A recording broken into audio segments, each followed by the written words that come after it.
बिकिसीतल्या त्या उंच इमारतीवर फडकणारा तिरंगा पाहताय, तो तिरंगा आहे विकासाचा, मुंबईच्या विकासाचा. हे स्थळ आहे बीकेसी. ते बीकेसी ज्याला मुंबईचं आर्थिक विकास केंद्र म्हटलं जातं. मुंबईचा विकास होतोय, बीकेसीचा विकास होतोय, पण त्या विकासाच्या बाजूलाच तुम्ही ज्यावेळेस येता त्यावेळेस तुम्हाला एक नरक पाहायला मिळतो. तो नरक सुरू होतो मिठी नदीच्या त्या सीमेपासनं, जी सीमा या दोन जगांना वेगळी करते. ती दोन जगं जिच्या एका बाजूला बीकेसी आहे आणि दुसऱ्या बाजूला आहे धारावी. ती धारावी, ज्या धारावीवर आज सगळ्यांची नजर आहे.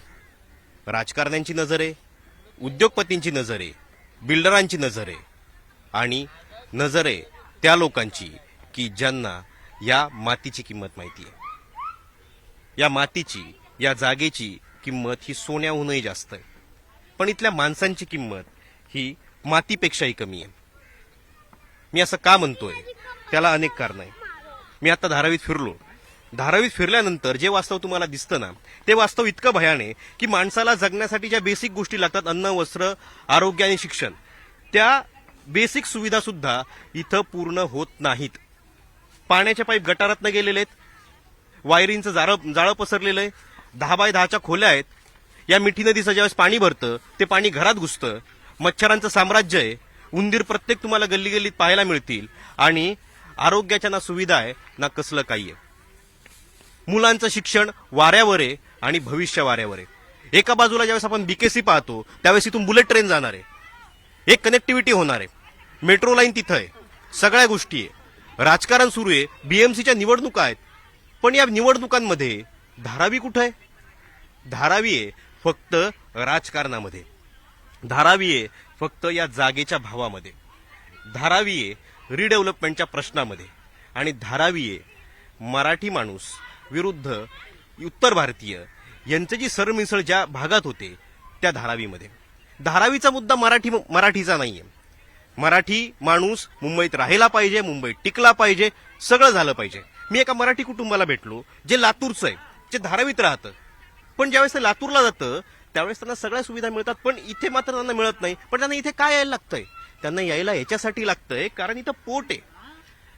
मुंबई पैसा देते, पण मुंबई बेसिक सुविधा का देत नाही? जर मुंबईतून एवढा पैसा बाहेर जातोय, एवढा कर मिळतोय, तर मुंबईकरांना त्या सुविधा का मिळत नाही? मराठी माणूस आल्यानंतर त्याला धारावीत का राहायला लागलं पाहिजे? त्याला चांगला फ्लॅट, चांगल्या सुविधा, चांगलं पाणी, चांगले रस्ते, मेट्रो लाईन, लोकलच्या सेवा का नको मिळायला? पण याच्याकडं कुणीही लक्ष द्यायला तयार नाहीये.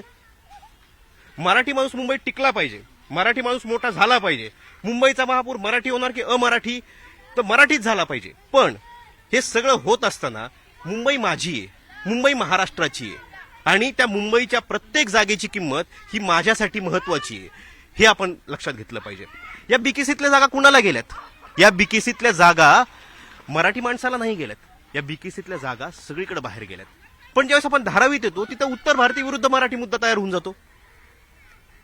पण माणसाच्या जगण्याचं काय? माणसाच्या जगण्याचा प्रश्न आजही तसाच आहे. माणूस म्हणून जगण्याचा अधिकार इथल्या माणसांना नक्की आहे का? याचा विचार प्रत्येक राजकारण्यानं, प्रत्येक सत्ताधाऱ्यानं आणि विकासापासून भरकटलेल्या प्रत्येक माणसानं करणं गरजेचं आहे.